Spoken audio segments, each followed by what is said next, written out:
Halo Pak Yusuf. Ya, Ya, ini perkenalkan ini Pak Yusuf ya. Jadi ada dari satu grup ini Pak Yusuf ini orang Nahdlatul Ulama ya. Nah, ini untuk Oh, keterangannya ini. Nah, ini ngomong-ngomong Pak Erb, ini topik mau bicara ke topik apa nih Pak malam ini Pak? ya tadi saya sedikit mendengar tentang topik apa namanya mengikuti Yesus Kristus ya. Tadi aku sedikit mendengar, kemudian ada sinyalnya sedikit eh, gombrang-gambring. Tapi ya tadi telah menjelaskan si Bang siapa tadi gitu, Daniel. Bang Daniel tentang menjelaskan apa namanya mengikuti Yesus itu ya. Nah, sebenarnya sih Hmm. saya sedikit mau bertanya nih. Bagaimana sih orang Kristen itu cara mengikuti Yesus Kristus itu seperti apa? Apa sih hanya beribadah aja di hari Minggu atau seperti apa gitu aja?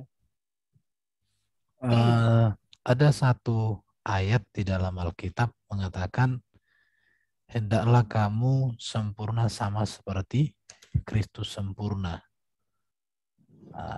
Kita lihat ya, ikutilah teladanku, kata Yesus. Sebelum saya cari ayatnya, ada yang ngomong dulu, silakan, bro. Aku mau. Ya, sebenarnya hal yang mendasar ya. Teman-teman Muslim tahu tidak mengenai siapa Kristos itu atau dalam bahasa Arab Al-Masih itu.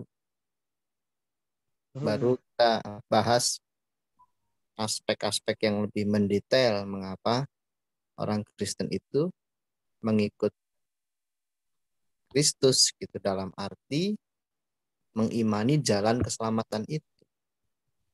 Iya, maksud saya Kalau teman Muslim belum paham makna kekristusan Yesus atau kealmasihannya ya akan tidak produktif ya diskusinya. Masalahnya kan berbeda interpretasinya lah ya Ben. Ya nggak Harus apa-apa, mungkin dijelaskan aja bro sebentar ya. jadi Ikut. memang ada perbedaan pemahaman antara umat Kristen dengan Islam dalam memaknai Al-Masih atau Kristus atau Hamasiah itu. Nah, tapi tidak mengapa pembedaan itu tidak perlu perbedaan itu tidak perlu diperdebatkan. hmm, Tetapi orang Kristen dan bahkan orang Yahudi memaknai Hamasiah itu, Sang Al-Masih itu, Sang Kristus itu sangat mendalam, dan itu menjadi bisa dikatakan menjadi pusat keimanan kepada Tuhan tentang Mesias itu ya, yang dijanjikan itu.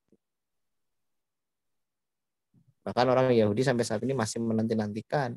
Sedangkan orang Kristen sudah mengimani bahwa Yesus adalah Kristus itu. Pusat dari keimanan kita karena bicara tentang keselamatan umat manusia. Nah, di sini ada perbedaan dengan teman-teman Muslim ya. Teman-teman Muslim kan memang menurut sepengetahuan kami ya, silahkan dikoreksi kalau salah. Menurut sepengetahuan kami, Al-Masih itu tidak ada kaitannya dengan keselamatan umat manusia dan hubungannya dengan perjanjian antara Allah dengan manusia, perjanjian keselamatan. Jadi pemaknaannya menurut yang kami dengar selama ini, pemaknaan Al-Masih dalam Islam itu sangat sederhana. Artinya hanya sebagai sang pengusap gitu ya. Orang yang mengusap, yang berkelana, kakinya rata gitu. Sesederhana itu jika dibandingkan dengan yang kami pahami. Kan itu dulu yang ingin saya dudukan ya, dudukan perbedaan hal yang mendasar. Nah, baru setelah ini kan ya silahkan dijelaskan mengapa orang Kristen itu bahkan disebut Kristen karena pengikut Kristus. Lalu apa yang diikuti, apa yang diimani? Silahkanlah dijelaskan menjawab pertanyaan tadi Pak Yusuf ini. Bentar. Aku share screen. Salah pencet, malah aku pencet kamera. Nah ini ya. Udah kelihatan ya. Dikatakan, sebab aku telah memberikan suatu teladan kepada kamu, supaya kamu juga berbuat sama seperti yang telah kuperbuat kepadamu. Nah, jadi dikatakan, jikalau aku membasuh kakimu, aku adalah Tuhan dan gurumu, maka kamu wajib pun saling membasuh kakimu. Sebab aku telah memberikan suatu teladan kepadamu, supaya kamu juga berbuat sama seperti yang telah kuperbuat kepadamu. Di sini Yesus menjadi hamba bagi Allah demi manusia. Jadi kita pun orang Kristen harus bisa memberikan seluruh hidup kita demi Kristus, demi kemuliaannya sejauh itu. Jadi pengikutan orang Kristen kepada Tuhan tidak berbicara tentang ritus semata, tetapi bagaimana hidup kita menyatu, jiwa kita menyatu dengan apa yang menjadi visi misi Kristus hadir di dunia ini. Jadi bukan masalah ritus ibadah atau bentuk seremonial. Karena di dalam Alkitab, Yesus tidak menekankan yang namanya bentuk-bentuk seremonial ibadah, tetapi berbicara tentang sebuah relasi, pengenalan, keintiman dengan Tuhan itu sendiri. Jadi masuk dalam rencana Tuhan, masuk dalam program Tuhan, yaitu program keselamatan, program bagaimana manusia dipulihkan, sehingga hakikat dirinya itu kembali kepada tujuan Tuhan yang semula. Seperti itu, Bro Yusuf. Oke. Tapi dari kalau saya sendiri sebagai seorang Muslim, saya tidak mau membedakan antara Islam maupun Kristen di sini. Karena nggak apa-apa. Bagus. Karena di sini kalau Islam kan lebih banyak kalau berdakwah itu atau berceramah itu mempersamakan gitu. Nah, dari persamaan di sini emang dari hampir semua agama itu tidak menerima dengan apa yang ada di dalam Islam, bahwa agama saya itu beda loh dengan kamu. Begitu juga dengan orang Hindu, Buddha, Kristen, tapi kita tidak membahas yang lain ya. Nah, di sini sebenarnya yang tadi kutip di dalam Yohanes Yohanes 5 pasal berapa tadi? 15 ya? Bukan. Maaf, Yohanes 13. Terus pas ayat 15, sebab aku telah memberikan suatu teladan kepada kamu supaya kamu juga berbuat sama seperti yang telah kuperbuat kepadamu. Sebenarnya ayat ini sangat bagus ya. Nah, dari persamaan ini kita share aja biar enak ya. Ya, silakan di-share.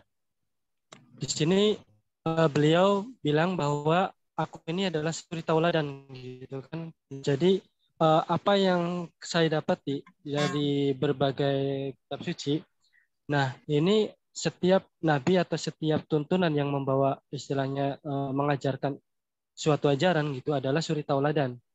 Baik itu Siddhartha Gautama, maka orang-orang Buddha itu pasti mengikuti beliau gitu sebagai suri tauladannya.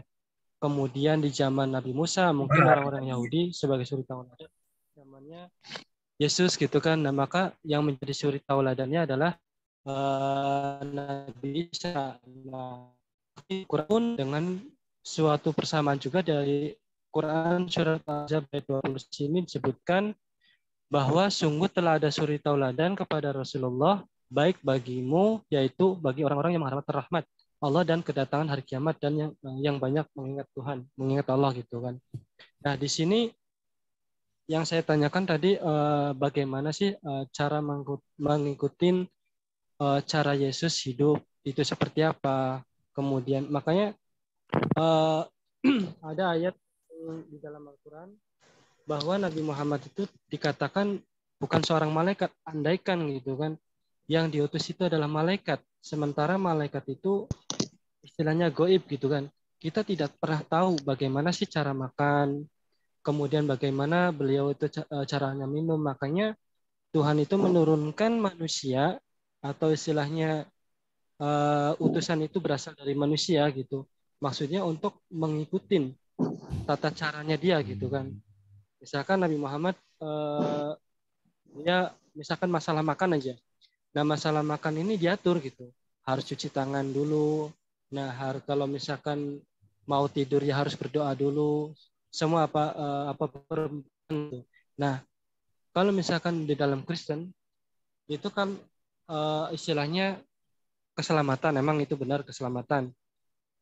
Yesus itu adalah keselamatan bagi bangsa Israel kalau dalam Islam. Nah, kita juga percaya beliau adalah juru selamat bagi Bani Israel gitu kan. Maksudnya keselamatan bagi Israel itu karena beliau sendiri menuntun gitu, menuntun orang-orang Israel untuk mengikuti dia gitu kan. Nah, begitu juga kepada Nabi Muhammad pun sama, yaitu menuntun untuk umat manusia mengikuti dia. Nah, cuman cara kitanya itu seperti apa gitu. Itu yang saya tanyakan.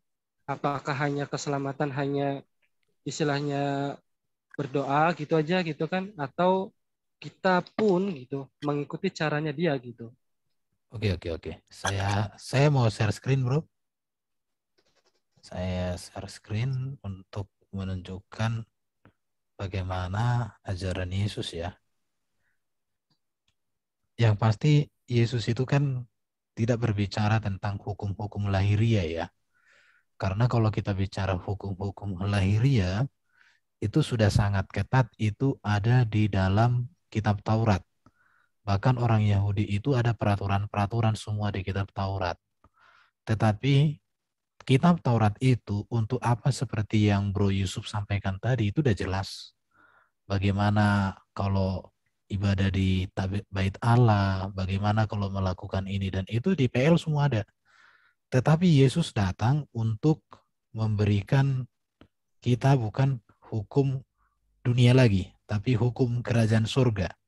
Seperti apa hukum kerajaan surga? Ini saya tunjukkan sama Bro. Kita lihat ini ya. Contoh yang mau disampaikan Yesus itu ini nih. Kamu adalah garam dunia. Kamu adalah terang dunia.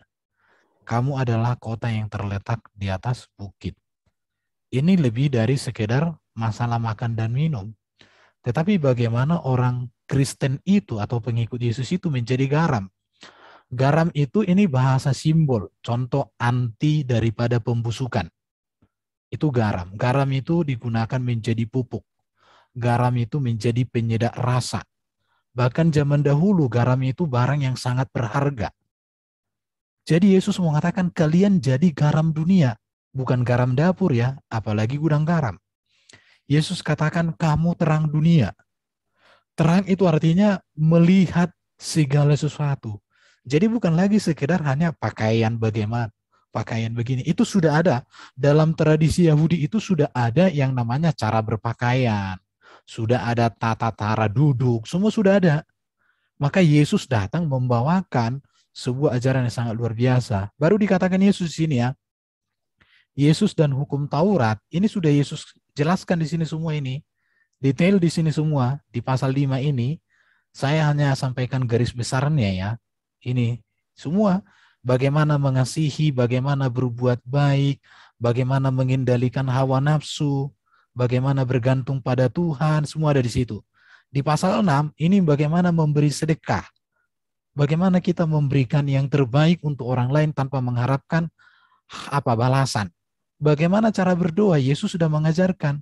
Berdoa itu jangan orang munafik, bukan masalah kata-katanya, bukan masalah suaranya, tapi doa itu adalah bagaimana kita intim dengan Tuhan, dekat dengan Tuhan, bersekutu dengan Tuhan.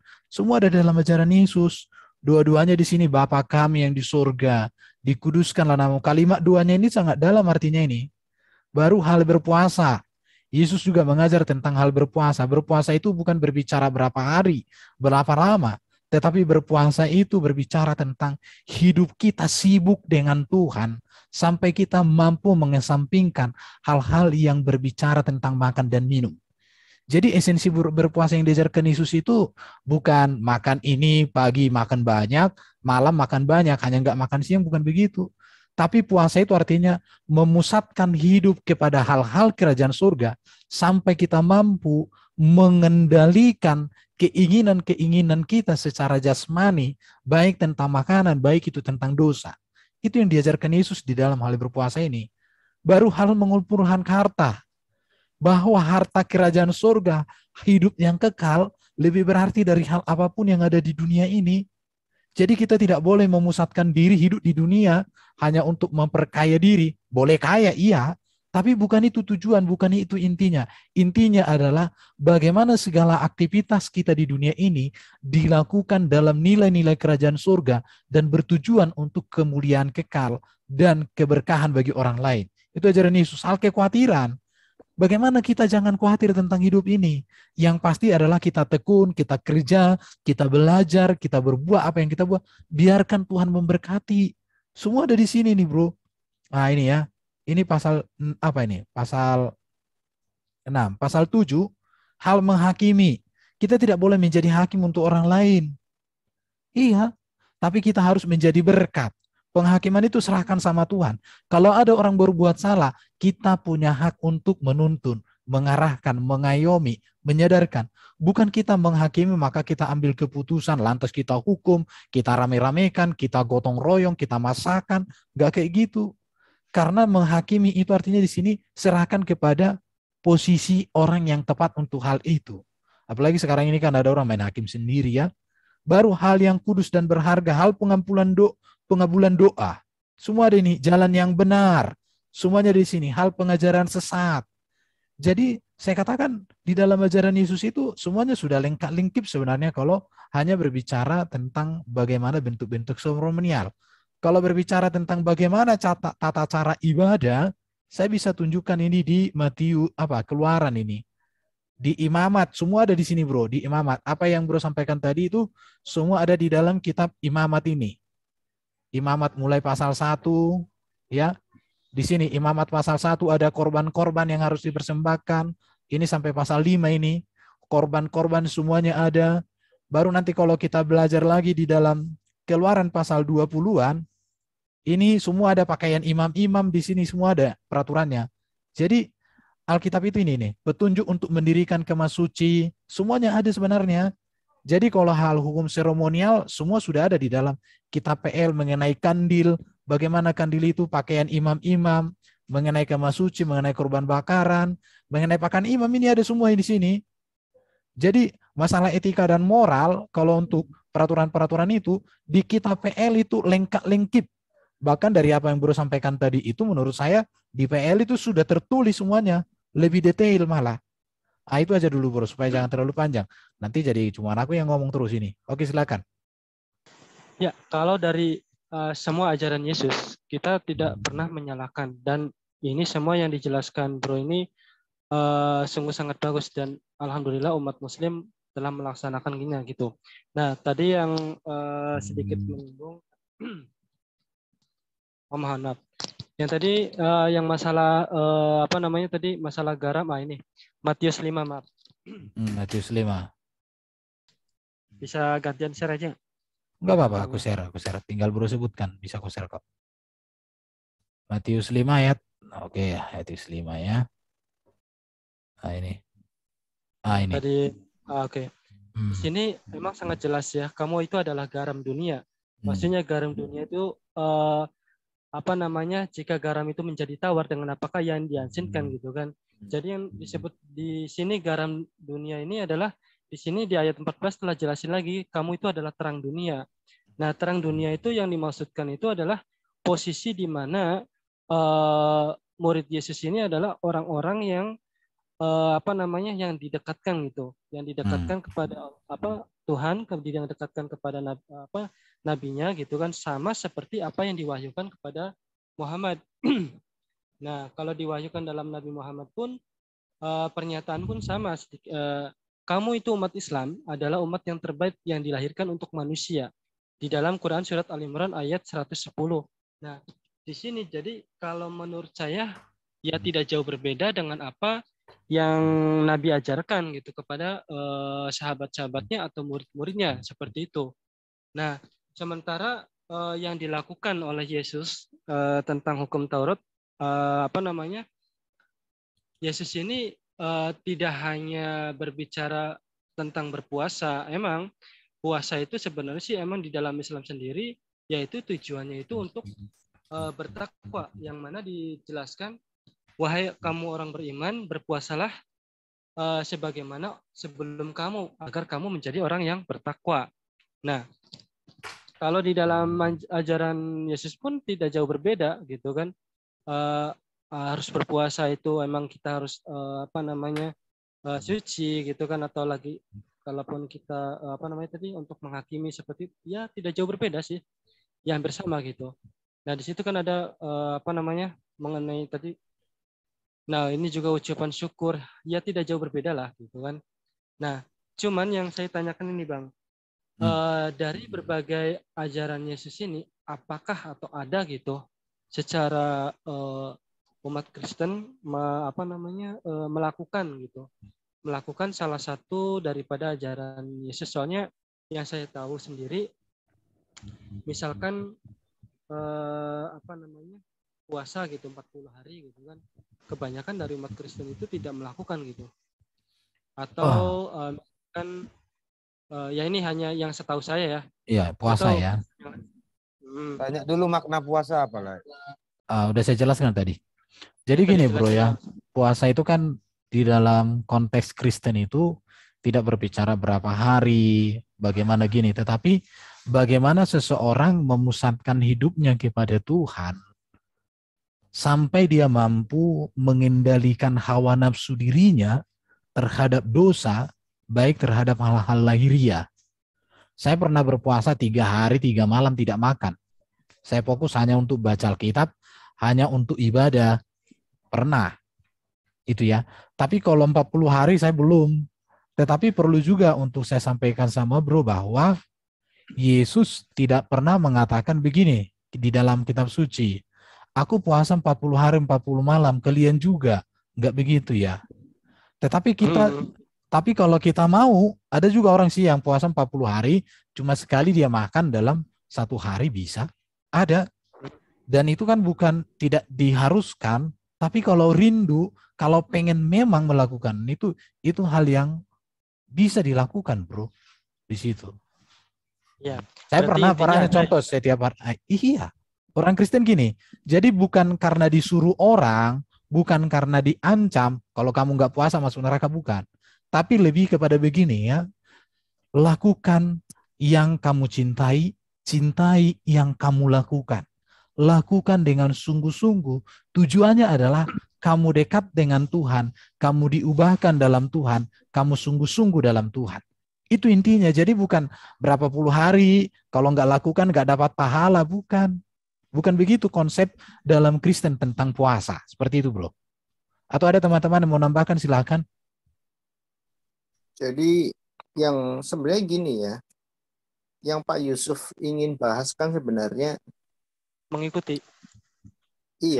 Yesus itu sekedar mengamalkan ajaran-ajarannya itu mungkin ya bicara kalau Yesus misalnya ya ini personi apa namanya hiperbolis gitu ya, misalnya Yesus berjalan dulu dengan kaki kanan ya kita ikut kanan, misalnya Yesus rambutnya gondrong ya kita gondrong, misalnya Yesus itu mengajarkan Yesus melakukan 40 hari ya kita melakukan 40 hari. Nah, itu orang Kristen tidak pada level itu memahami tentang Yesus itu ngapain ke dunia. Tidak pada level itu. Karena kalau bicara ajaran ya, sebelum Islam ada pun ada lebih dari 100 ajaran yang istilahnya itu pecahannya dari Kristen yang mengajarkan lebih baik dari Islam, lebih baik. Tidak mengajarkan poligami, tidak menganggap rendah perempuan, dan sebagainya. Banyak yang lebih dari Islam. Tapi kenapa itu tidak laku di dunia? Kan? Itu cerita lain. Mengapa Islam sebagai agama itu bisa mengikuti banyak pengikut?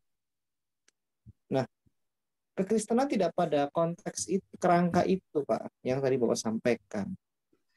mengikuti apa yang Yesus lakukan. Tidak. Ada hal yang lebih esensi terkait mengikut Kristus itu. Makanya tadi saya lebih setuju membahas apa sebenarnya Kristus. Gelar Kristus itu apa? Jadi kita jangan bicara hal-hal yang seperti itu. Karena seluruh orang Kristen tidak bicara masalah mengikut tradisi-tradisi yang lahiriah. Tidak, Pak. Ini bicara keselamatan jiwa, keselamatan roh, rohani. Makanya sebenarnya yang fundamental adalah memahami apa itu Kristus. Karena ini menjadi inti dari iman Yahudi dan Kristen terkait wahyu Tuhan tentang keselamatan umat manusia. Jadi di agama Yahudi dan Kristen itu bicara tentang topik utama, yaitu keselamatan umat manusia.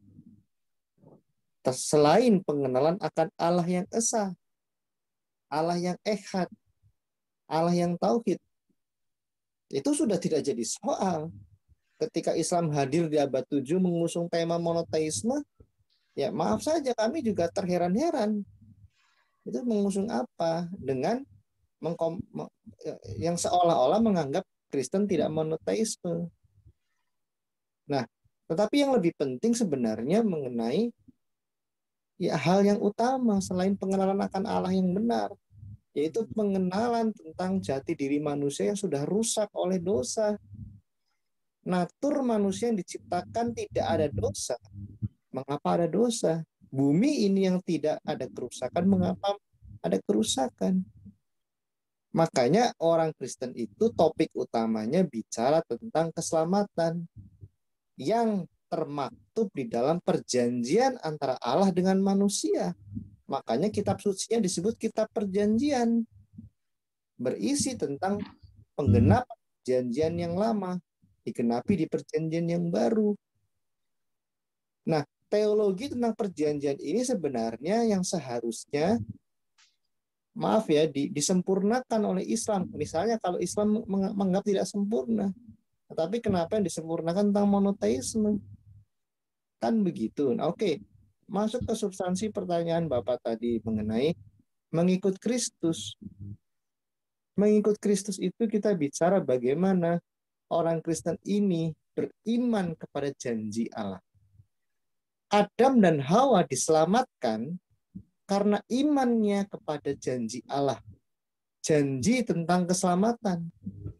Ketika Allah mengutuk iblis itu, di situ tertuang janji juga bahwa keturunan dari Adam dan Hawa itu akan mematahkan kuasa dosa, akan mematahkan kepala dari si ular. Oleh karena Adam dan Hawa mengamini dan mengimani janji Allah itu, mereka diselamatkan. Nah, kami orang Kristen beriman kepada janji Allah itu. Janji Allah itu adalah Allah itu sendiri. Karena di dalam iman Kristen, ya, yang tertuang dalam kitab suci, manusia ini pada hakikatnya sudah mati, sudah bercerai atau sudah terpisah dengan Allah. Maka dari itu Allah yang menyelamatkan manusia. Nah, janji itu kami imani di dalam Kristus Yesus sebagai penggenapan janji itu. Kita nggak usah bicara tentang apa itu tafsiran 40 hari puasa. Sampai saat ini banyak orang Kristen yang berdoa 40 hari. Sebelum ada orang Islam mengenal sholat 5 waktu, orang Kristen sudah mengenal tradisi sholat 7 waktu. Jam-jamnya juga sama, itu memperingati jam-jam kesengsaraan Yesus. Tapi orang Kristen tidak berpusat kepada hal seperti itu. Jadi menurut saya gini ya, hal yang lebih esensi sebenarnya apa sih makna Kristus itu? Baru setelah itu kita bicara mengapa kita harus mengikut Kristus.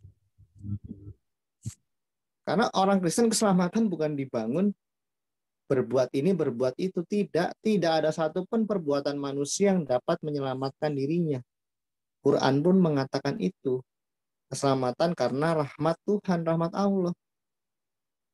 Lalu bagaimana kita berbuat baik seperti ini? Nah, itu konteks yang lain kita bicarakan. Tapi kembalilah kepada yang esensi. Mengapa umat Islam tidak memiliki pemahaman dan memiliki sanad atau kesinambungan tentang Kristus? Padahal itu hal yang sangat mendasar. Itu aja dari saya. Kalau saya mau tahu sih Sebentar, makna Adam. puasa dalam Islam apa? Itu aja dulu. Kan nggak apa-apa, bukan itu intinya. Bro Iya. Yusuf, silakan ditanggapi, Bro. Oke. Sebenarnya sih saya masih ada keperluan, tapi nggak apa-apa sedikit lah. Ini. Ya, kalau daripada ajaran Islam sama Kristen sih sebenarnya tidak jauh berbeda dan hampir semuanya sama. Hanya saja di sini mungkin yang menjadi pokok utamanya itu intinya sih ya, ajaran Kristen itu adalah untuk penyelamatan itu ya, berarti istilahnya tentang berpuasa ataupun ibadah-ibadah lain gitu kan, memang dilakukan oleh umat Kristiani, akan tetapi lebih ke konsep konsep mandiri atau bagaimana Bang? Jadi Gini Pak, kalau Bapak gini, kami sudah pernah pengalaman diskusi dengan yang seperti Bapak. Itu sangat baik ya. Apa itu Ustadz Sumarlin ya. Jadi gini Pak, ini bukan masalah kesama-samaan Pak. Jadi gini, kebenaran itu mutlak Pak. Tidak ada hitam, tidak ada putih, tidak hitam ya hitam, tidak ada abu-abu. Tidak ada merah muda, merah ya merah, putih ya putih. Nah,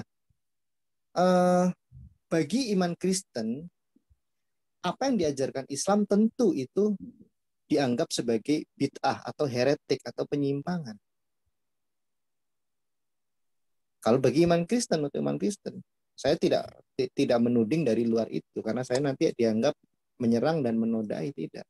Tapi bagi iman Kristen, apa yang Islam sampaikan mengenai jika Islam memang mengatakan bahwa memiliki kesinambungan pewahyuan dengan Kristen, tentu Kristen pada posisi tidak mengamini, Pak.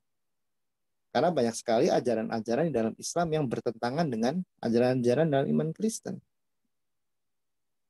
Nah, itu bisa kita jelaskan panjang lebar, Pak. Jelas memang berbeda dengan sangat menyesatkan. Justru Pak, forum ini bukan untuk mencari persamaan, tetapi mencari perbedaan, tapi bukan untuk dipertentangkan, tetapi dijelaskan dengan tujuan mencerdaskan para pendengar.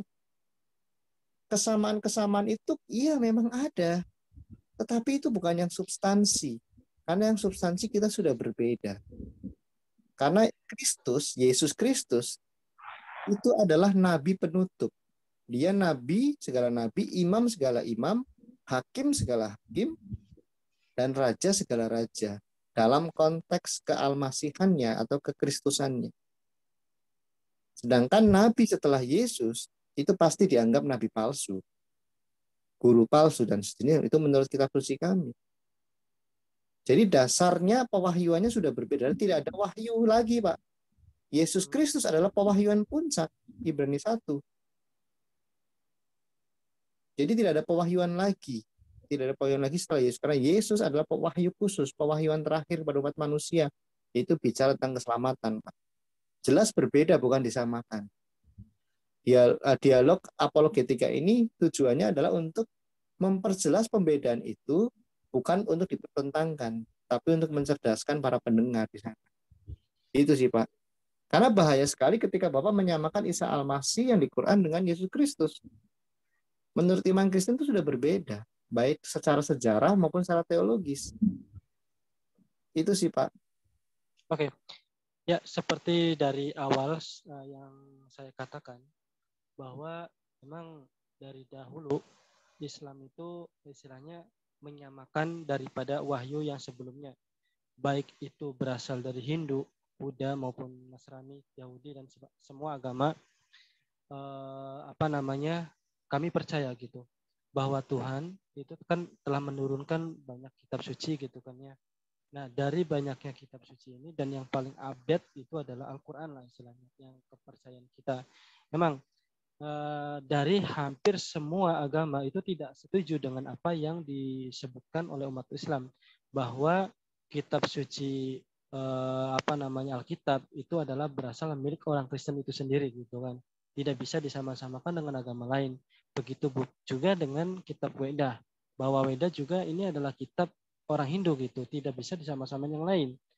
Begitu juga dengan orang Yahudi atau dengan agama yang lainnya gitu kan. Nah, sementara di dalam Islam itu katakanlah wahai Muhammad, di dalam Al-Qur'an disebutkan hai Alkitab, marilah kita berpegang teguh pada kalimat yang sama, yaitu tidak jangan pernah menyekutukan Tuhan gitu. Nah, dari sini kami hanya berkesimpulan hampir semua kitab suci itu mengajarkan hal yang sama. Hanya saja saya pengen menjelaskan lebih lama lagi gitu kan, cuman karena ada keperluan. Saya mohon undur diri dulu ya, Bang. Sebentar, Pak. Sebentar. Oke, Apa tadi Bapak, saya mau fokus satu tadi, tapi teman-teman potong tadi. Saya tahu makna puasa dalam Islam itu apa. Dan berbeda dengan makna puasa orang Kristen. Orang Islam hanya mengatakan berpuasa itu hanya mengikuti orang-orang terdahulu. Maknanya apa? Coba Bapak jelaskan. Maknanya, jadi orang-orang terdahulu, misalkan salah satunya adalah Nabi Musa gitu kan. Nah, Musa ini telah diperintahkan oleh Tuhan untuk berpuasa. Maknanya, Pak, jangan itu. Maknanya apa puasa dalam Islam? Tidak hanya sebagai syariat aja untuk kalau misalkan gini ya, Bang. Oke, udah paham. Jadi benar kan? Hanya syariat aja bahwa puasa itu perintah karena orang-orang terdahulu berpuasa. Tapi inti puasa yang dimaksud itu enggak ada. Kalau dalam hal Kristen sudah ada. Bentuk merendahkan diri dan permohonan. Ada sesuatu yang dimohonkan oleh umat itu apa? Dan itu bentuk juga untuk merendahkan diri. Tapi kalau kita tanya sama Islam, apa makna puasa? Hanya mengikuti orang terdahulu. Ini ikuti aja. Maknanya nggak tahu, nggak ada. Selama ini saya tanya sama umat Islam, maknanya nggak ada. Yang ngikutin nabi-nabi terdahulu, orang-orang terdahulu. Itu aja. Oke, terima kasih Bang Domba. Jadi istilahnya emang kita sebagai umat Islam itu mengikuti daripada syariat. Nah, seperti orang-orang terdahulu. Nah, untuk maknanya sendiri, puasa itu kita ada dibagi beberapa bagian gitu kan. Yaitu puasanya para nabi, kemudian para wali, dan para orang-orang yang tidak tahu apa-apa gitu kan. Nah, meskipun puasanya para nabi yang Bang Domba sebutkan tadi, bahwa orang Kristen itu sudah memahami makna daripada puasa itu sendiri, yang mana menahan diri dari segala nafsu gitu kan ya. Nah, bukan Pak, bukan menahan diri, tapi perintah Tuhan itu bentuk merendahkan diri. Dan ada suatu permohonan apa? Biasanya orang Kristen gitu. Dia berpuasa tidak hanya sekedar berpuasa. Bentuk apa namanya ya? Takut akan Tuhan atau merendahkan diri, dan ada permohonan di situ. Betul, sama. Oh, enggak, Bapak kalau bilang sama, aku tanya buktinya mana ada sama. Sebentar, ini aku belum selesai. Jadi tingkatan puasa itu ada tingkatan untuk puasanya para nabi, kemudian para wali, dan tingkatan orang-orang yang istilahnya tidak tahu apa-apa gitu, semacam saya ya yang lainnya gitu. Nah, tingkatan orang-orang yang awam kayak seperti saya ini hanya untuk mengikuti udah yang penting nahan lapar dan minum gitu. Nah, sementara berbeda dengan tingkatan para wali dan para nabi yang benar-benar istilahnya seperti pertapa gitu. Orang yang tidak memikirkan hal-hal yang lain, tidak memikirkan tentang keduniawian. Nah, itu makna daripada puasa. Nah, jadi memang hampir tidak jauh berbeda lah istilahnya. Kalau dalam umat Kristen itu puasa itu harus menjauhkan diri segalanya, dan untuk berdoa sama, Islam pun sama gitu, seperti itu. Jadi dalam artian di sini apa yang dijelaskan dalam Al-Quran itu adalah syariat gitu. Nah, syariat ini untuk siapa? Ya untuk semuanya. Mau orang yang biasa atau semuanya dilakukan gitu. Seperti itu. Oke, itu aja, Bang. Sedikit, Pak, lagi, Pak. Tadi Bapak bilang katakan orang enggak orang Kristen katanya berpuasa itu bertapa. Enggak ada, Pak. Khawatirnya mau baca dia. Enggak, karena dikatakan puasanya orang Kristen bertapa, Bro. Salah. Enggak ada gitu, Pak. Dia mau ada acara itu. Oh ya udah ya, itu aja ya. Oke, maksud aku pertapa ini kan kita tidak mengacu kepada Kristen aja, misalkan seperti orang Buddha gitu kan, itu kan dia juga melakukan sama puasa gitu kan, tapi puasanya juga berbeda dengan prinsip daripada orang Nasrani, daripada orang Nasrani ataupun orang Muslim gitu kan. Cuman ya Islam juga tidak mengerti tentang pertapa. Kayak itu aja ya. Aku mau izin dulu. Ya, Oke. terima kasih bro, sering-sering masuk. Linknya, Oke, thank you, Pak. linknya disimpan. Linknya ini Sama ya. abadi. Iya, sama terus. Terima kasih. Ya, selamat malam. Oke. Selamat malam.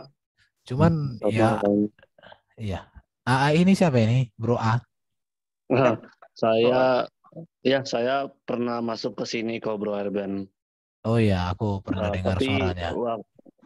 cuman waktu itu ya kayaknya saya sering deh kalau ngelihat Bro Erben. Saya malah subscribe lagi Oh, ke channelnya Bro Erben. yang bertanya hanya 2 ya, lebih dari 2 nggak boleh gitu ya, nggak mau ya. Gimana Bro? Biasanya bertanya cukup 2, habis itu selesai dengar gitu ya. Iya Bro. Oke. Cuman gini ya, kalau untuk muslim lanjutan sedikit dikit. Nanti kalau bro mau nyambung boleh ya. Jadi mereka katakan mengikuti para nabi. Tapi saya bertanya-tanya sejauh mana para nabi itu diikuti? Akan di situ kan. Karena setahu saya, kalau salah nanti bisa dibagusin ya. Tidak semua yang dilakukan oleh para nabi itu harus diikuti oleh umat. Iya kan? Kalau di muslim ya. Enggak, menurut saya sih justru kita kalau konteks kayak tadi ya puasa atau apa, misalnya mereka pun mengajarkan untuk melakukan syariat ya.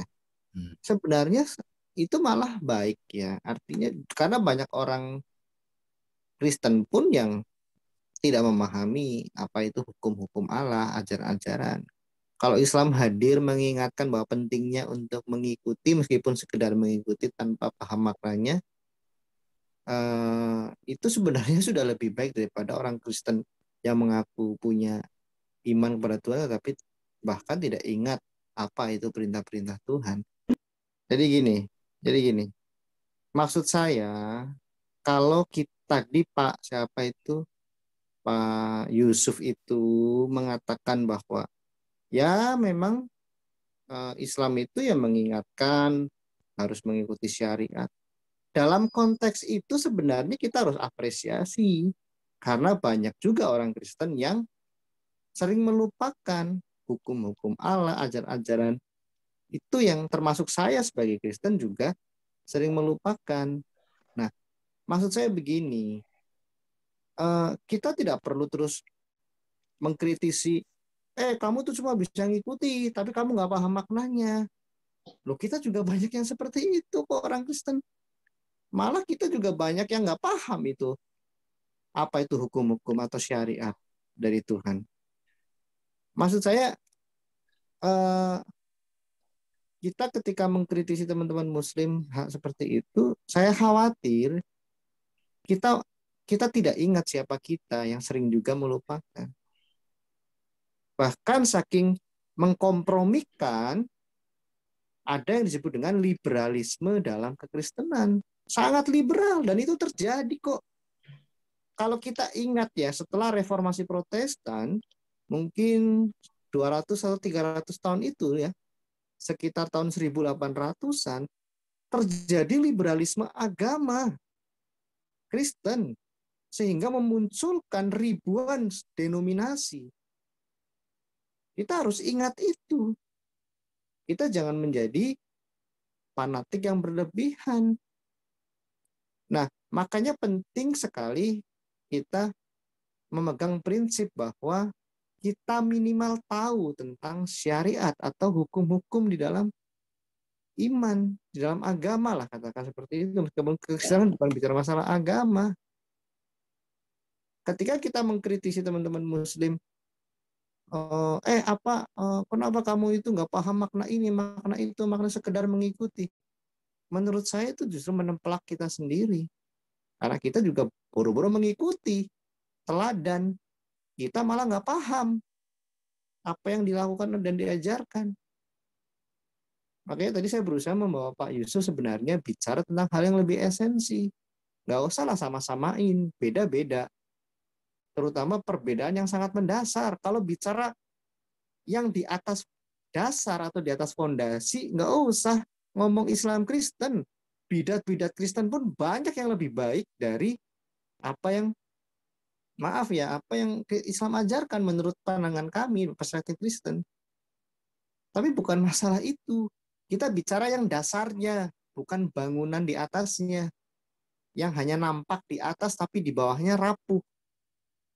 Hal yang fundamen itu penting. Bahkan di Yakobus 2 dikatakan, diingatkan mengenai iblis pun paham tentang Allah yang esa, paham. Tapi apakah keimanan kita itu seperti iblis? Kan tidak. Artinya ada hal yang mendasar. Hal yang mendasar itu adalah tentang janji Allah.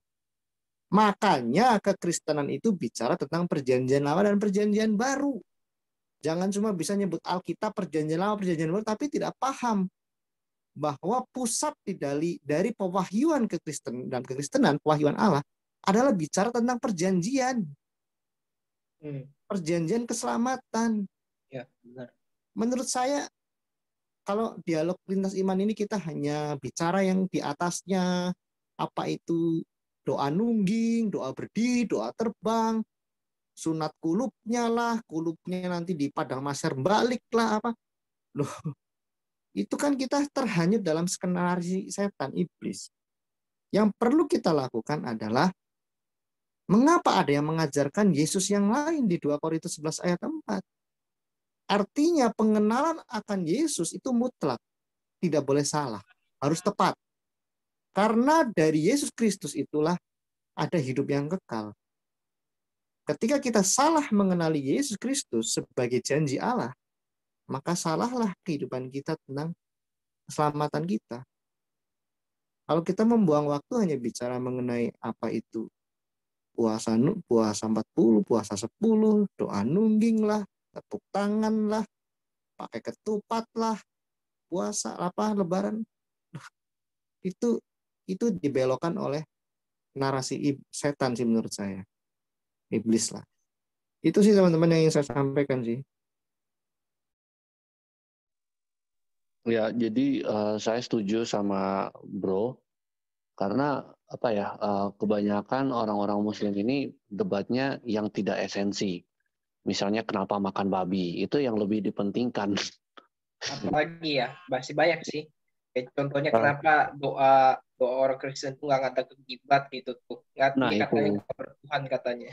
Banyak kayak Ya, gitu. Itu yang Kalau gini Bro, aku setuju sama Edo ya. Jadi gini Dok, menurut pandangan kita, itu pandangan Edo. Oke, kalau orang Kristen setuju sama Edo. Tapi menurut pandangan orang Islam, syariat itu yang lebih penting. Nah, syariat yang penting ini dibenturkan ke kita. Sedangkan kita, syariat apa bukan itu. Yang kami beritakan tentang siapa ini Yesus. Janji Allah dari perjanjian lama sampai datangnya Yesus. Jadi terbentuk. Jadi tadi itu, aku tahu maksud umat Islam kan larinya ke sana. Yang puasa, yang sunat, yang ini, yang ini. Tapi makna dari mereka yang syariat itu tidak ada yang tahu maknanya apa. Itulah yang dibenturkan ke kita. Mau nggak mau, kita menjawab. Seperti Bapak tadi menanyakan, Yesus berpuasa, Yesus ini. Loh. Oh maunya puasa, oke. Aku selesaikan puasa dulu. Bukan. Tadi Pak Yusuf itu sebenarnya ini persis dengan yang Pak Sumarin sering terapkan ke kita dulu, Bro. Bahwa sebenarnya Islam dengan Kristen itu bicara tentang pewahyuan yang sama sebenarnya. Itu kan sebenarnya yang kita tolak mentah-mentah. Ya. Karena tidak boleh kebenaran itu dikompromikan seperti itu. Setuju. Demikian pula ketika kita memaklumi Yudaisme tidak mau mengkompromikan kebenaran dengan kekristenan kepada kita umat Kristen, kita terima. Makanya perpisahan dengan Yudaisme dengan Yahudi dalam satu hal sebenarnya, penerimaan Yesus sebagai Mesias. Tetapi orang Kristen gentle. Kita tetap menerima kebenaran di dalam perjanjian tanah, gitu ya, yang kita sebut perjanjian lama, dan kita secara independen kita menjelaskannya dengan gentle, makanya muncullah perjanjian baru Di situ para rasul dan Yesus Kristus menjelaskan tentang apa yang Yesus Kristus ajarkan. Nah, maksud saya tidak boleh disama-samakan, tetapi sebenarnya standar ganda. Kalau tadi Pak Yusuf mau jujur, maaf ya, menurut saya kalau beliau mendengarkan, Standar ganda. mereka menentang keras tentang kekristenan kok. Pada prakteknya loh sangat sedikit seperti orang-orang seperti Pak Yusuf. Kan gitu. Sebuah pertanyaan. Bila mana orang memahami Yesus dengan pemahaman yang lain, tetapi dia menerima dan menjalankan ajaran Yesus, ya, walaupun dalam pemahaman dia, Yesus yang dia pahami bukan Yesus yang Anda pahami, tetapi dia melakukan pengajaran Yesus yang kamu terima dan dia terima. Bagaimana menurut Pak sampean? Nanya ke siapa? Atau mungkin kalau ada Pak AA ini mau Sampean tanya. semua, aku tanya ke sampean yang ada semua lah. Orang memahami Yesus dengan pemahaman yang berbeda, Anda berbeda, orang lain berbeda, tetapi dia menjalankan pengajarannya dengan benar. Loh, kok bisa memahami perintah kalau tidak paham yang memberi perintah, kan aneh. Ya, kalau dia cari tempat yang enak dulu. Ya sorry. Banyak kali dosa kau tuh. Ini depan kantor ini masalahnya. Ya udah kau masuk, jangan depan kantor, masuk dulu kau ke kantormu masuk. Tadi pun salah dengar dia suara saya, dia nggak kenal. Karena dia di pinggir jalan, yang dengar dia suara mobil. Dia gak lihat. Aku kirain Muslim, makanya gue kesel banget tadi. Jangan pelan dulu. Tapi makanya diam. Dengar dulu baik Pak Wawan. Kau datang bulan ke kawari. Tapi saya setuju dengan Bro Domba tadi. Cuma beberapa poin aja saya setuju dengan Bro Domba kalau dibilang bahwa harus memahami atau mengerti dari makna liturgi-liturgi yang di dalam Islam itu yang mereka lakukan, atau sakramen-sakramen, contoh atau kita bilang puasa. Jadi harus paham dulu makna rohani. Kalau puasa itu kan syariat. Kalau misalnya teman-teman Muslim mengatakan begini ke Bro Daniel, kasih waktu lah dulu. Kami mungkin tidak seakurat Anda, Domba Kecil atau Bro Daniel. Tapi intinya Islam ini sebenarnya mengamini apa yang Kristen ajarkan, gitu kan, termasuk ajaran-ajaran Yesus. Bahkan Islam ini kami mengamalkan konsisten dan kalian tidak. Sebenarnya kan makna tersembunyinya itu, meskipun awalnya adalah mengatakan itu jerat, Bro. Ya, kalau Edo gitu, Edo udah kena jaring sama dia. Begini jerat, Pak. Maksud saya begini. Saya ingin mengatakan, Pak, dasar nggak usah bicara yang kulit, di dalamnya sudah beda. Iya. Otomatis yang di luar beda.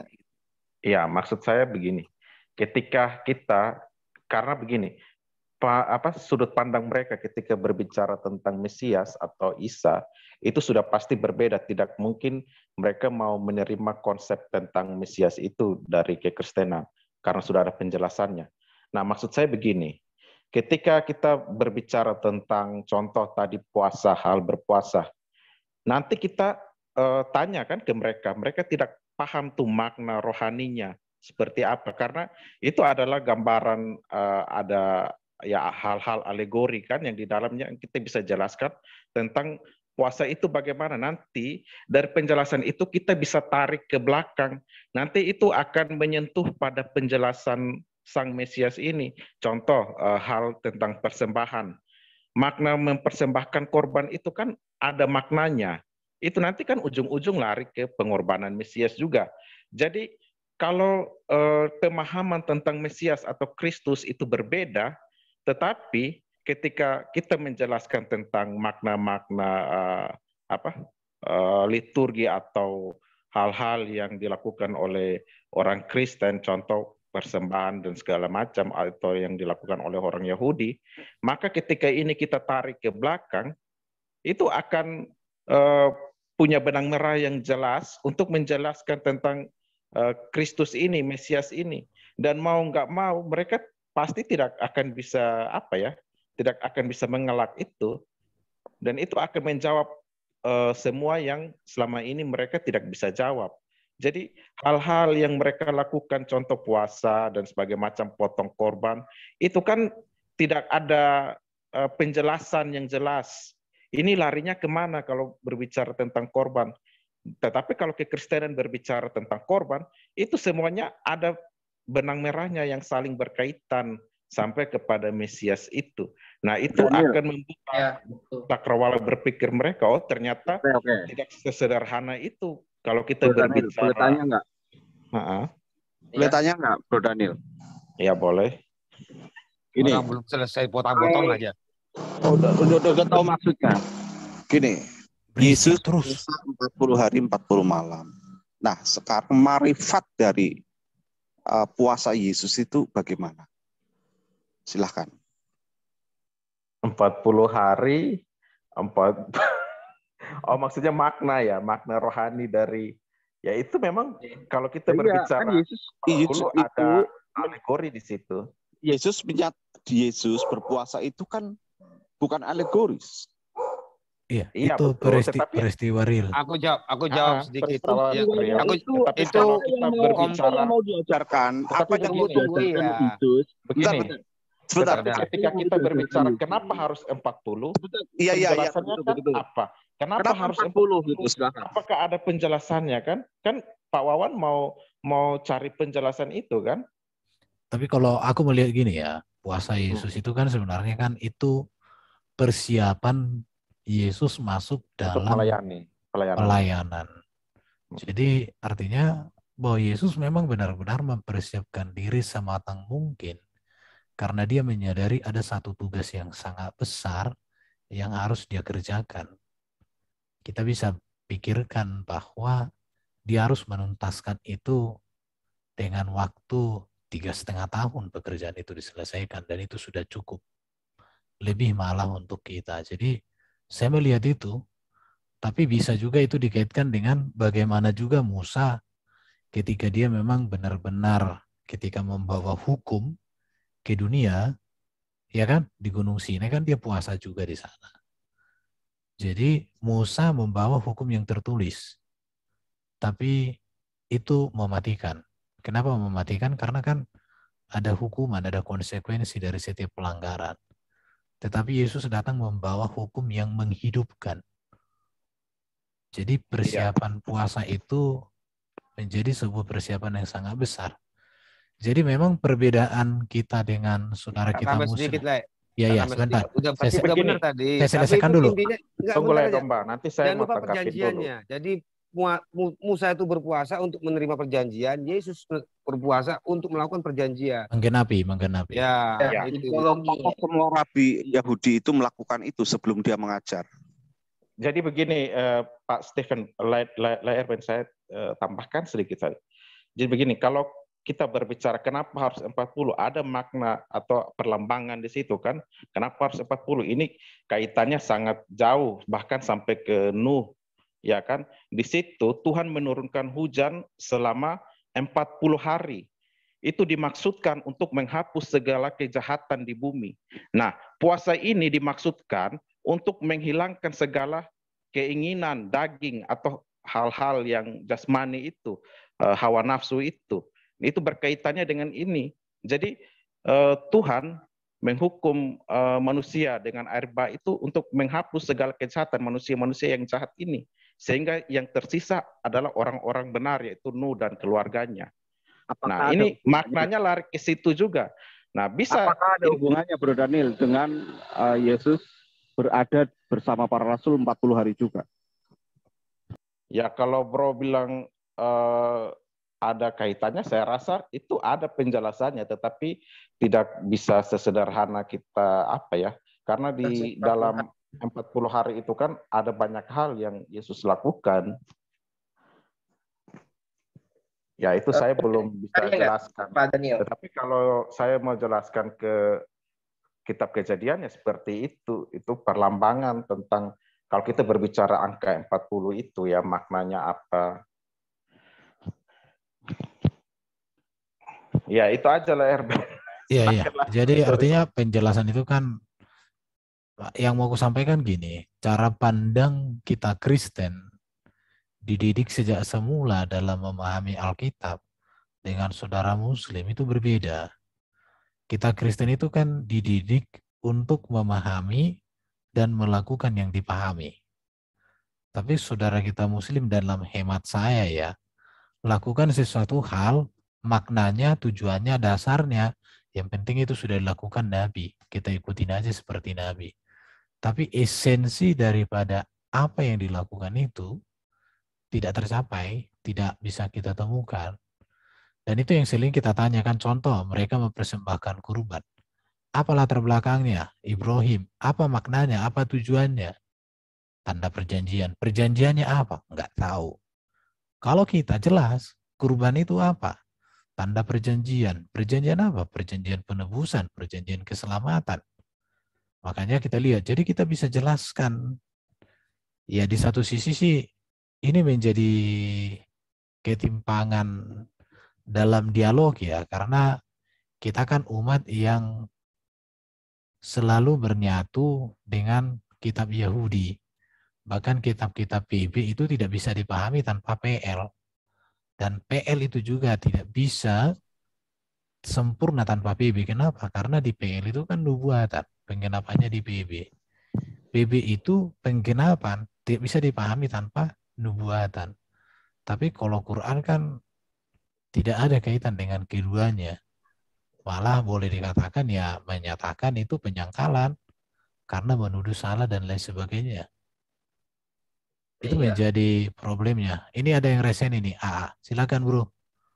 Oke, ini menarik ya untuk Bro Erban, karena kalau kita membaca kitab PL sendiri itu seperti sebuah teka-teki yang tidak terjawab. Saya bisa membayangkan betapa stresnya orang-orang Yahudi yang mencoba untuk menerjemahkan nubuatan-nubuatan ini. Itu mungkin mirip seperti kita membaca kitab Wahyu. Iya, betul, di dalamnya betul. terdapat banyak perumpamaan yang kita sendiri itu nggak tahu apa. Karena itu belum terjadi. Atau mungkin sudah terjadi, tapi kita tidak tahu. Contohnya nih 4 penunggang kuda. Lalu kenapa harus 666? Siapa pemimpin itu? Siapa 2 saksi itu? Kenapa harus disebutkan semuanya itu dalam perumpamaan? Ini saya contohkan saja ya. Jadi orang-orang Yahudi, mereka tuh sedang kebingungan.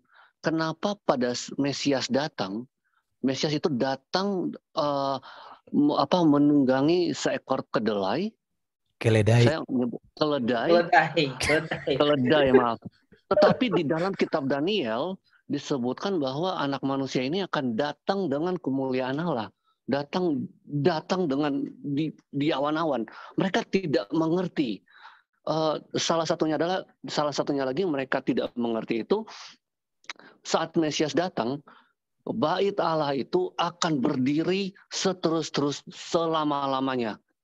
Dan dia akan memerintah sebagai raja selama-lamanya. Itu mereka nggak ngerti. Mereka masih berpikir ini benar-benar bait Allah gitu loh. Yang luar biasa grand, luar biasa mewahnya, bahkan Salomo pun bakal minder. Mereka berpikirnya kayak gitu. Jadi gini, pola pikir orang Yahudi tentang Mesias terletak di dalam pola pikir Kristen kedatangan Mesias yang kedua. Mereka lalai di dalam kedatangan Mesias yang pertama. Itu buktinya di dalam Yesaya 53 kan itu paling dibenci orang Yahudi. Karena mereka sudah berharap kedatangan yang kedua. Jadi mengapa Mesias ketika dia menyatakan diri dalam menggenapi janji itu naik keledai bukan naik kuda?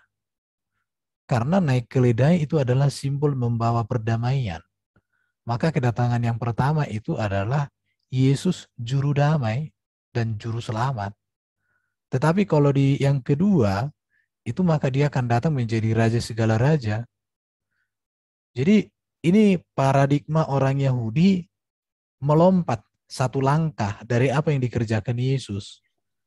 Karena mereka hanya terfokus kepada kekuasaan, kejayaan. Tapi mereka tidak mau melihat kepada Mesias yang menderita, hamba yang menderita. Mereka tidak melihat tentang kurban yang sempurna. Mereka tidak memahami tentang tumit yang diremukkan. Jadi banyak sekali sebenarnya hal-hal yang miss ya di mereka karena terburu-buru untuk menantikan sang Mesias. Kenapa? Karena kalau kita lihat dari secara psikologi, ya mereka waktu itu teraniaya, tertindas, terjajah. Jadi yang diharapkan mereka bukan Mesias kedatangan pertama, tapi mereka harapkan adalah Mesias kedatangan yang kedua. Padahal mereka lupa bahwa kedatangan Mesias pertama itu sangat penting bagi mereka untuk mereka masuk kepada kedatangan Mesias yang kedua. Nah, di situ. Jadi memang kawan-kawan Yahudi ya seperti itu ya. Cuman Yahudi TikTok Indonesia paling kacau lagi, jengkel juga kulihatnya. Nah, itu TikTok. Iya, Yahudi TikTok paling kacau lagi. Saya sepaham sama si Bro Daniel ya. Ini memang sih kita harus tahu benang merahnya itu. Benang merahnya itu justru yang lebih penting itu. Sebenarnya di Alkitab itu seperti yang tadi disampaikan oleh Bro tadi, memang banyak sekali nubuatan yang sampai yang belum terjadi, ada yang belum terjadi gitu loh. Yang masih bayang-bayang loh, tapi akan terjadi, yang pasti akan terjadi. Itu menarik gitu di Alkitab itu. Satu lagi yang saya tambahkan, tetapi itu kalau Anda, saya sering nonton ya rabi-rabi Yahudi gitu ya, bagaimana pikiran mereka ketika kedatangan Mesias. Jadi saya melanjutkan saja yang tadi, banyak orang Kristen itu yang di dalam gereja itu pengajarannya tidak terlalu dalam. Mereka juga kadang-kadang tuh tidak tahu kenapa Yesus itu menjadi Mesias. Karena orang Yahudi sendiri percaya ketika Mesias datang, itu Mesias sendiri yang akan membawa korbannya itu, dan setelah itu seluruh bangsa itu akan mengenal Tuhannya, Allahnya orang Israel. Nah, itu sudah terjadi. Itu sudah terjadi. Kita orang-orang tidak bersunat, orang-orang goyim mengenal Allah orang Israel. Tetapi mereka malah menganggapnya, oh Kristen itu di luar, itu kafir.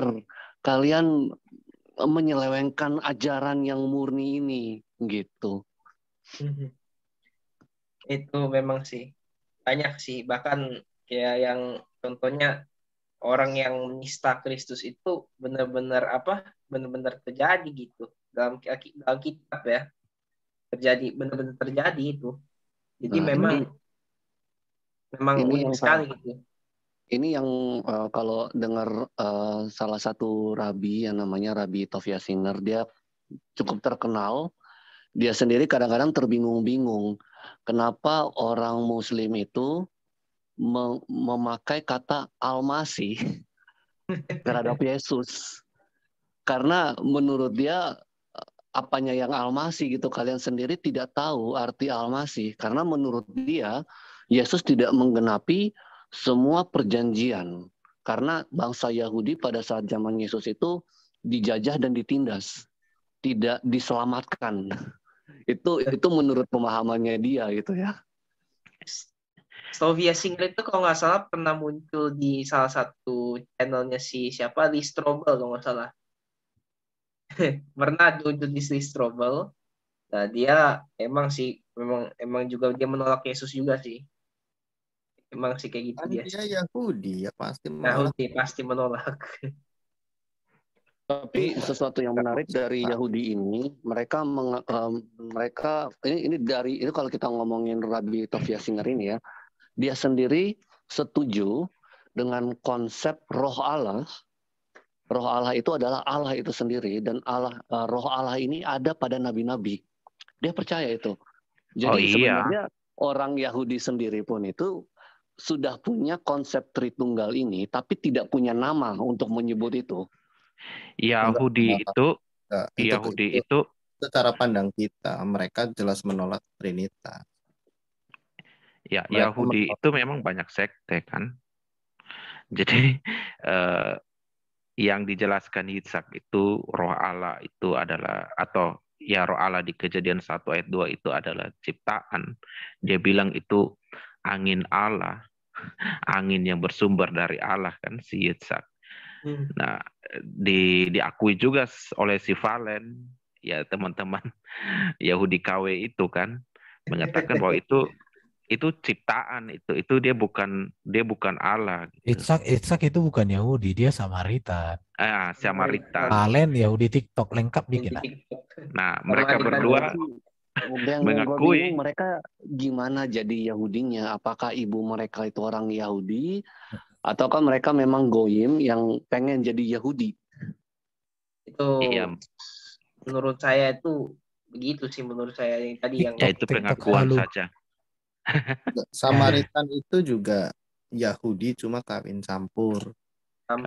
Tapi gini, mau dianggap Samaritan pun si Yitzhak harus membuktikan konversinya dia ke Yudaisme, karena Samaritan kan juga Yudaisme kan.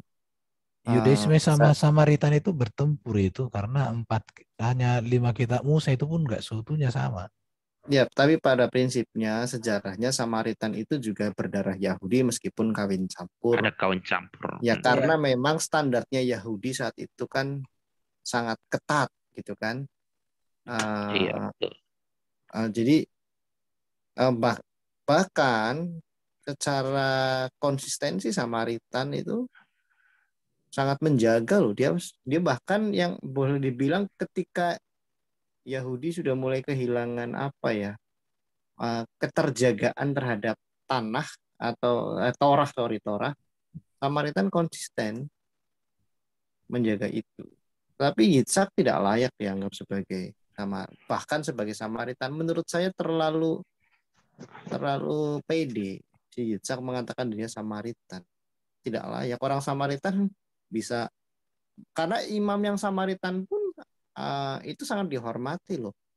Ada imam juga yang dari golongan Samaritan itu yang diterima di kalangan Yudaisme yang dari bangsa Samaria itu. Siapa saya juga tidak terlalu paham. Nah, aku mau tanya dong, tanya sama teman-teman ini. Setahu aku Yudaisme ini harus keturunan Yahudi atau keturunan Israel. Kalau itu sih bisa jawab sih, karena bisa kawin campur itu kan karena dulu. Zaman sampai kita tahunya kan zaman itu sampai Yesus lah. Begini, ya kalau dibilang harus seperti itu, maka mereka sendiri sudah melanggar. Karena bapak-bapak leluhur mereka seperti Boas itu mengawini Rut yang adalah orang Goyim. Nah, jadi Rut ini menjadi bagian dalam dalam keluarga Allah gitu, atau dia masuk dalam persekutuan jemaat Tuhan. Jadi dia karena Boas dia menjadi satu dalam jemaat. Nah, begitu pula kita. Jadi ini konsepnya sebenarnya berbicara tentang pencangkokan. Nah, itu Paulus itu berbicara seperti itu. Kalau kita lihat di Ibrani atau saya lupa. Tunggu ya, saya coba lihat. Roma 11 ayat 17 ya. Karena itu apabila beberapa cabang telah dipatahkan dan kamu sebagai tunas liar ya telah dicangkokkan di antaranya dan turut mendapat bagian dalam akar pohon zaitun. Ini berbicara pohon zaitun, ini berbicara Israel yang penuh getah. Artinya kita ini adalah bangsa Goyim yang dicangkokkan. Karena apa? Atas dasar iman kepada Kristus yang adalah dari bangsa Yahudi itu. Karena Tuhan Yesus ngomong sama orang Samaria di sumur itu bilang begini, keselamatan datang dari bangsa Yahudi. Kata keselamatan di situ itu sangat berkaitan erat dengan Mosiah atau juru selamat. Nah, makanya kita ini dicangkokkan sehingga mendapat bagian dalam berkat Abraham. Orang-orang yang tidak percaya Yesus, maka mereka tidak akan mendapat bagian dalam berkat Abraham. Nah, inilah yang Ruth ini, dia ini sama seperti ini. Jadi ada orang yang diproselitkan ke dalam jemaat Tuhan. Kalau dia itu ada yang contoh ada Boas yang memilih dia menjadi seorang istri atau pendamping yang nantinya dia akan melahirkan keturunan yang akhirnya sampai kepada Mesias itu. Nah, keturunan itulah yang menyelamatkan. Jadi kalau Yahudi menolak harus 100% ibu dan ayah Yahudi, nggak bisa juga. Nenek moyang mereka aja, ya ada Ruth, ada siapa lagi? Ada Tamar ya. Siapa lagi? Ada 4 kan? Ada 4 ya. Iya. Enggak, Jadi maksudnya gini tadi. Kenapa sekarang orang Yahudi, khususnya beragama Yudaisme ini, bisa mengambil orang goyim untuk mengikuti ajarannya? Iya itu Kalau yang yang kita lihat dalam sejarah Yahudi sampai Yesus ini, itu ditentang. Nggak boleh. Ya memang harusnya enggak. boleh. Kan gini. Bangsa Yahudi kan dari Yehuda lah ya, setelah Salomo itu kerajaan utara dan mana selatan gitu ya.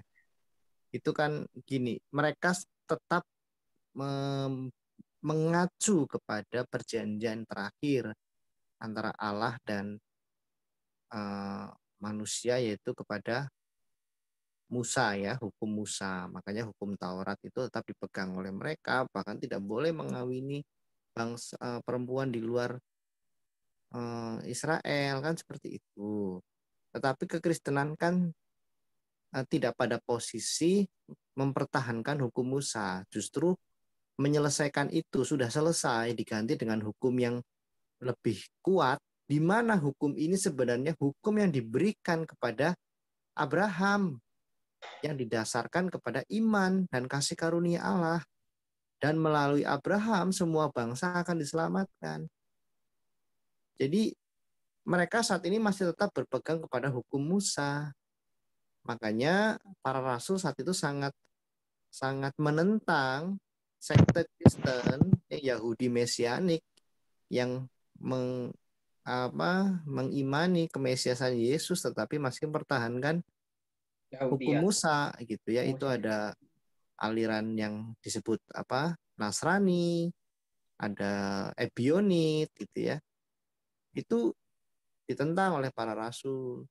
Nah, tetapi kenyataannya memang seperti itu. Mereka sampai saat ini masih mempertahankan hukum Musa, hukum Taurat.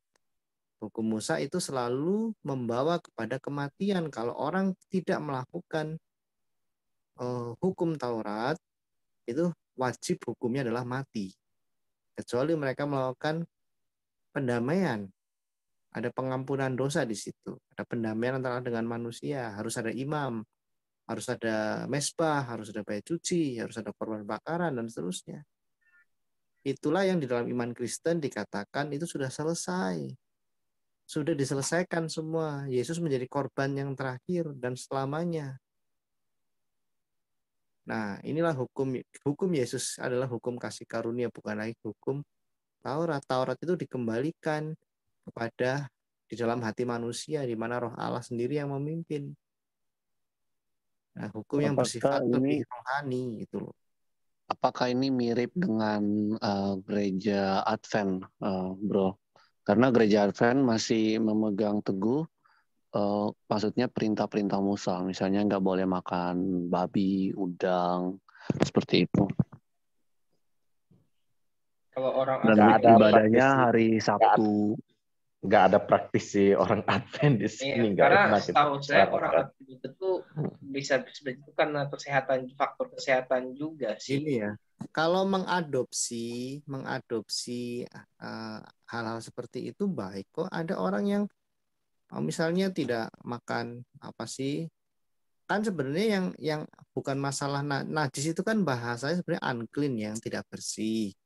Karena saat itu kan memang bangsa Israel di padang gurun, makanan itu harus diatur supaya kesehatan mereka itu baik, itu tidak sembarangan makanan dan seterusnya. Memang konteksnya lebih pada kebersihan.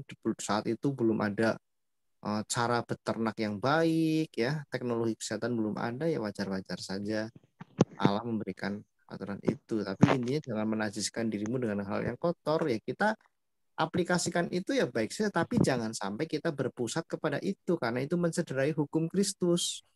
Hukum Kristus itu pada prinsipnya adalah bagaimana kita ini dilahirkan menjadi manusia yang baru. Manusia yang sudah diselamatkan secara rohani. Secara jasmani kita belum bisa diselamatkan. Karena masih mengalami sakit penyakit kematian. Nanti pada saatnya tubuh kita dibangkitkan dan mengalami kemuliaan. Itu secara total akan digenapi. Makanya dikatakan dari sanalah, dari surga kita akan menantikan juru selamat kita. Artinya karya penyelamatan Yesus itu belum selesai. Sampai nanti ya penghakiman dan kita semua dihakimi, kita tubuh kita dibangkitkan dan akan dimuliakan. Seperti tubuhnya yang dimuliakan. Jadi masalah kalau kita mau melakukan tradisi-tradisi yang termuat di dalam syariat yang bangsa Israel, kalau itu orientasinya kepada kesehatan karena kita menganggapnya itu baik, ya kenapa tidak? Tapi yang dikhawatirkan sebenarnya kan kayak seperti Paulus bahkan sangat menentang tentang sunat itu karena membawa orang jadi abu-abu gitu loh, berdalih kesehatan tapi sebenarnya hanya ingin sok-sokan, hanya ingin mengikuti tradisi Yahudi. Itu yang dikonsilikan di konsili pertama. Bahkan Paulus dengan Petrus, Paulus menegur Petrus itu dengan sangat keras. Meskipun Petrus menerimanya dengan kerendahan hati. Itu esensinya kan karena itu. Jangan bersikap munafik. Nah, kemunafikan ini sangat dibenci oleh Tuhan. Kita ngomongnya kita kita menjaga tradisi. Kita mempertahankan nama Yahweh misalnya, ada pengaku nama Yahweh dan sebagainya. Kita tetap berpuasa atau apalah itu, menjaga apa dan sebagainya, banyak lah ya. Menurut saya itu sih intinya. Iya betul. Ya jelasnya itu sih. Apalagi ya, tadi untuk menjawab pernyataan dari Pak Gumba itu kok bisa jadi kawin campur itu, tambah lagi pada saat diaspora bangsa Yahudi, pada saat pemberontakan orang Zelot kalau nggak salah di Bukit Masada. Nah itu tuh semenjak saat itu sudah dihancurkan, ya orang Yahudi malah menyebar ke seluruh dunia. Nah kawin campur lagi. Kawin campur itu sudah dilakukan bahkan ketika Musa masih hidup itu. Iya, itu benar itu. Iya, masih kawin dengan bangsa. Makanya saya lupa di mana ya, nanti diselidiki ini aja. Jadi Samaria itu sudah ada, kaum Samaria itu sudah ada sejak dulu. Kawin sama budak-budak kan yang mereka bawa itu. Iya. Jadi ini itu bukan hal yang baru. Ini yang menarik sih sebenarnya. Kalau ngomong Samaritan, ini kita punya satu referensi lagi sebenarnya. Karena kan kita sering tuh dituduh kitabnya palsu, kitab Taurat palsu, itu terutama kan. Tapi ada 3 agama yang memegang teguh kitab Taurat Musa ini. Agama Yahudi sudah pasti, yang keduanya agama Samaritan. Yang ketiganya agama Kristen, dan Islam tidak ada di dalamnya. Bagaimana mungkin ketiga agama ini memalsukan kitabnya secara bersamaan? Tidak masuk akal. Gini, kita jangan mudah dibenturkan Kristen dengan Yahudi. Makanya pada prakteknya, yang bahkan salah satu penopang eksistensi dari Israel saat ini ya orang-orang Kristen kan. Dan dalam perjalanannya memang ketika ada inkuisisi Kristen di Eropa dulu ya, itu di Asia Tengah atau Eropa, dan Eropa itu memang sempat kekuasaan Kristen saat itu menindas Yahudi, tapi tidak ada dalil, itu hanya masalah kekuasaan yang berlebihan, ya, penggunaan kekuasaan. Tetapi sebenarnya kita itu tidak diajarkan untuk menyangkal pewahyuan Tuhan kepada umat Yahudi, bangsa Israel. Kita tidak diajarkan. Bahkan jelas ya kalau tidak salah Rasul Paulus juga menjelaskan tentang pada saatnya nanti itu seluruh bangsa Israel itu akan mendapatkan privilege, mereka akan diselamatkan semua dan akan menerima Kristus.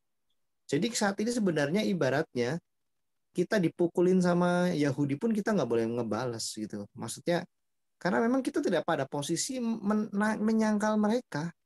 Bahkan kita menerima pewahyuan itu, menerima kitab sucinya secara bulat. Hasil konsili Yamnia tahun 90 otoritas Yahudi diterima bulat-bulat oleh kekristenan saat itu. Karena kekristenan merasa memang tidak terus mau meninggalkan Yudaisme saat itu, tetap sama, ibadahnya masih di sinagog.